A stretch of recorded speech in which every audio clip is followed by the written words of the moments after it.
Tube is opening in a few months, the one coming out of the city. It's an engineering miracle to watch this job being done. So despite the corruption, despite the graft, despite the regulations, somebody knows how to build tunnels. There are companies left who can still do it. And so you've got to expect a certain degree of corruption to get anything done. You know, paybacks, kickbacks, this and that. We know how that works. No one's going to say you're ever going to get a purely efficient system unless you live in a dictatorship, which no one wants to live in. But the tunnels got built. They're beautiful. They're engineering masterpieces. And I can't wait to drive in the new tunnel that's being built. I watched it being done. I'd like to know who the planners are who figured out how to keep the traffic running while boring the other tube, while building this tube, while doing that, traffic still flowed. It's a miracle to watch this happening. All is not that bad. There's a lot of bright people in America, and I'm one of them, and I'll be right back. Join the Savage Nation. Call now, 855-400-SAVAGE, 855-400-7282. Savage. Hey, our Savage Nation is sponsored by SwissAmerica.com. The only company I trust for wealth insurance, gold and silver. Call 800-BUYCOIN. Well, I do think that most people that are rail experts and most people that are Amtrak experts have indicated that Amtrak is underfunded, that the Congress should not be cutting Amtrak, that if Congress really wants positive train control to be implemented, it costs money to do that. It's a very expensive technology. That's what you'd expect from the Department of Transportation Secretary. Before the blood was dried, he was already demanding more funding for Amtrak, which we know was not the problem. It was the engineers' fault. So we're going back to my earlier statement. The infrastructure is crumbling. We need to rebuild our roads, rails, bridges, and tunnels. But we have a corrupt government, which is the problem, and frankly, more corrupt unions than a corrupt government. So unless we solve the issues of a corrupt government and corrupt unions, I don't see how we could ever rebuild the infrastructure. And that's why we're stuck where we are stuck, by the way. That's why the two sides cannot come together on this. After seeing the trillions of dollars that went up the noses of the individuals who received a largesse from Obama for various and sundry solar projects and you name it, why should the American taxpayer agree to go along with rebuilding the bridges, roads, tunnels, and rails under this administration? Not that I think the Republicans are any less corrupt, by the way. Look at what they did to us with Halliburton's bidding and other contractors during the Iraq War. Why don't you look into that one and see how much of that money was spent wisely and how much was not? But I want to go back to the 1930s when some of these great construction projects occurred, Hoover Dam, Golden Gate Bridge, and the others that I mentioned.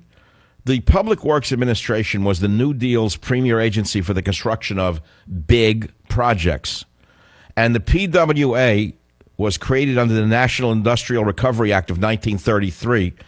It received $3.3 billion in funding. That's a pittance today. But in addition to these big projects, look around America and you will see schools, courthouses, city halls, and hospitals that were built in the 1930s. That's the Art Deco architecture that you see throughout America. It's all a result of the 1930s and government-funded construction projects. So all the government does is not bad. Don't be a doctrinaire, knee-jerk Republican, or shall I say, media individual who thinks anything the government does is bad. The issue is which government and what is the project, not government per se. There have been very good governments in American history, and there can be good governments again. The issue is to decide what is good government, and that's a topic for a university, not for the Savage Nation. All I can say is I can reduce it to one word: less corruption. That's two words, isn't it? Well, that's it for hour number one. I'm glad you could be with me.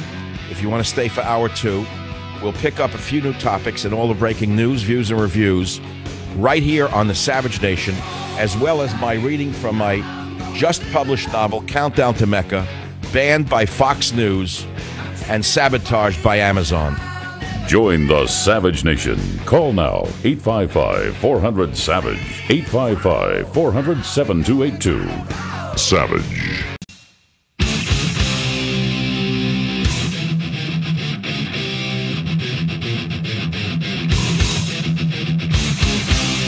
Warning. The Savage Nation contains adult language, adult content, psychological nudity. Listener discretion is advised.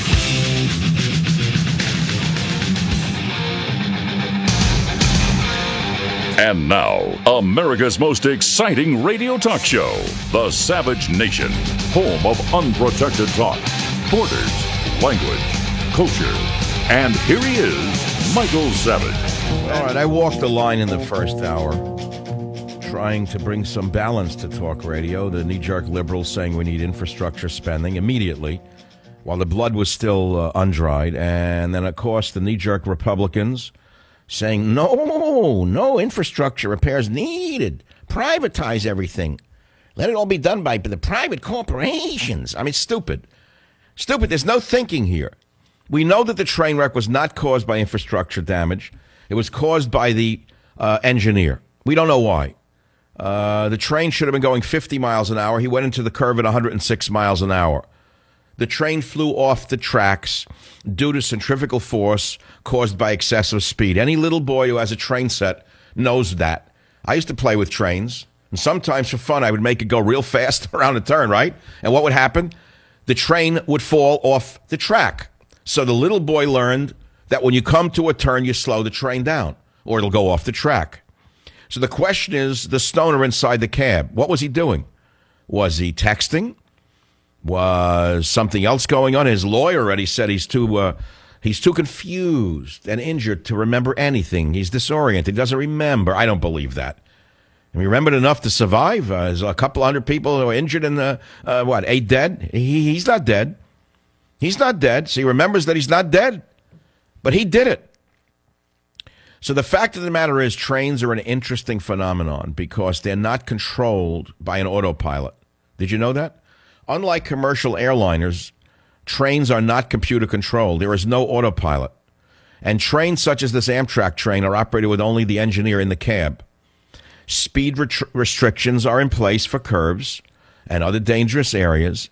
And an obnoxious, loud alerter sounds in the locomotive when a control has not been touched by the engineer for 30 seconds.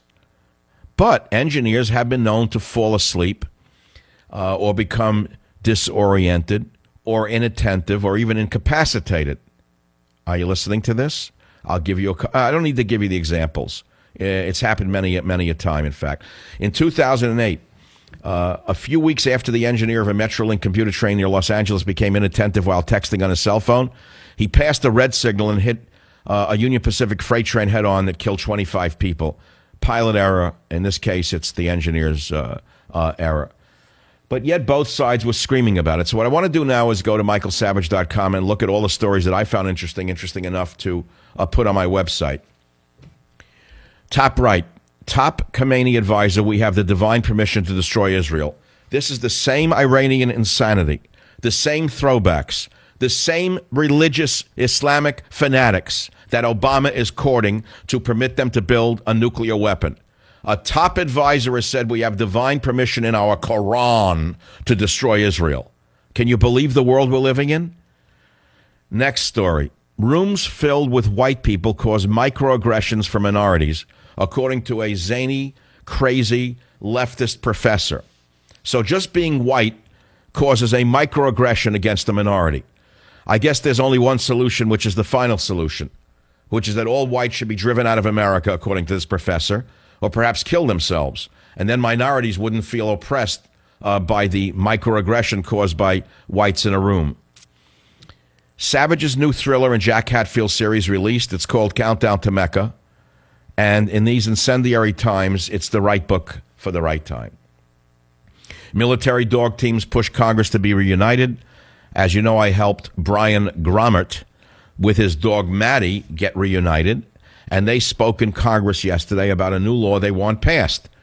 And I want you to know that I'm very, very happy that I played a role in reuniting the dog Maddie with this hero soldier, Brian Grommet, and that I sent, I think it was, I don't know how much, $20,000 cash to Mr. Grommet to buy a van. Did you know that? I know that didn't make it to the blogs, and it's immediately taken off Wikipedia whenever I do something good, but yeah, we do what we can. Lindsay Lohan turns to Islam. Oh, yes. The crazed actress is now carrying the Quran as she shows up for court-ordered community service. That's really a great advertisement for Islam. Meanwhile, in San Francisco, a Democrat has been busted for violent child rape pornography. It's sickening. It's a disgusting story. I don't think it's because he's a Democrat, but he happens to be a Democrat. He's part of the power structure.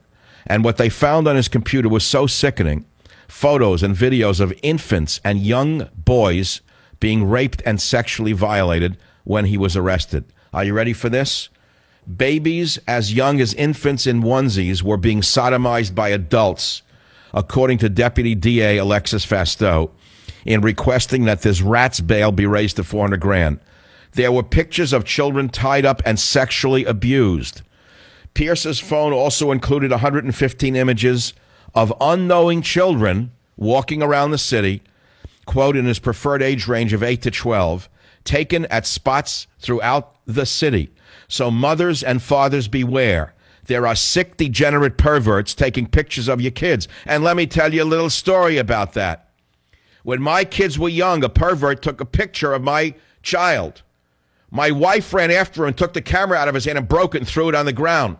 She didn't look over her shoulder to see if she was allowed to do it. She grabbed the pervert's camera when she saw him taking a picture of our kid, and she threw it on the ground and said, "Go F yourself."